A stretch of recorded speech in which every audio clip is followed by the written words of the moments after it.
The poetic play. Poetic drama is not merely a drama which is written in verse, because prose may also be its effective medium. It is in fact a blending of the poetic and dramatic elements in a fruitful union.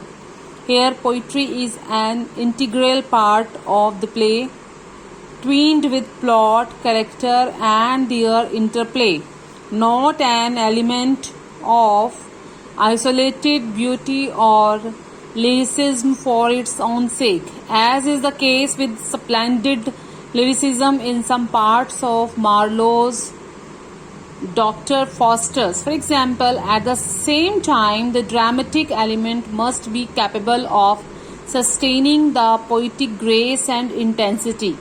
It means its themes and characters should be poetically convinced and should be larger than the average humanity and humdrum monotony of daily life.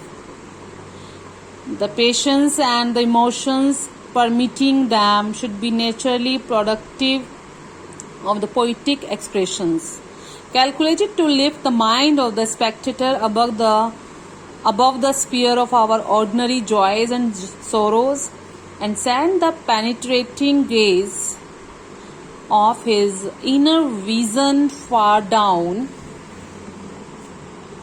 below the surface of life to the very springs of human action and human rights. Moreover, drama being so intimately bound up with the stage condition and the historic skill, its practitioner must combine mastery over the poetic resources with a real understanding of the peculiar needs and modes of the dramatic representation in the theatre.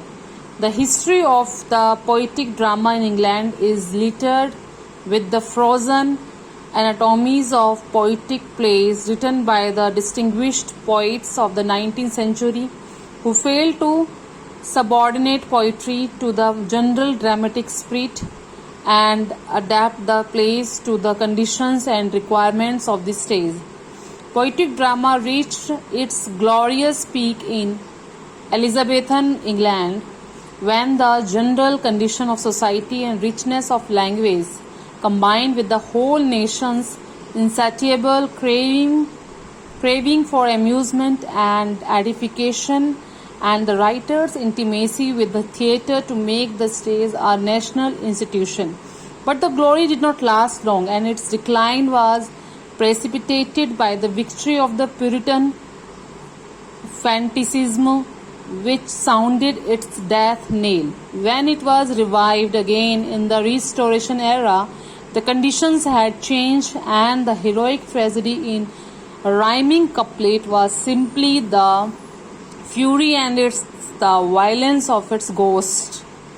A sort of artificial respiration was given to it. It is the blank verse tragedy which followed. They, however, failed to sustain its life, and with one flash of life in Otway's Venice preserved, it gave up the ghost. The 19th century efforts by the great poets were splendid failures on the big commercial stage, for which the writers themselves were partly to blame, because they could not rise above the slavish imitation and adaptation of the Elizabethan blank verse tragedy to reorient the poetic drama to change conditions of society and the taste and sensibility of the spectators. This was the condition when the present century opened with the prospect of a great dramatic renaissance.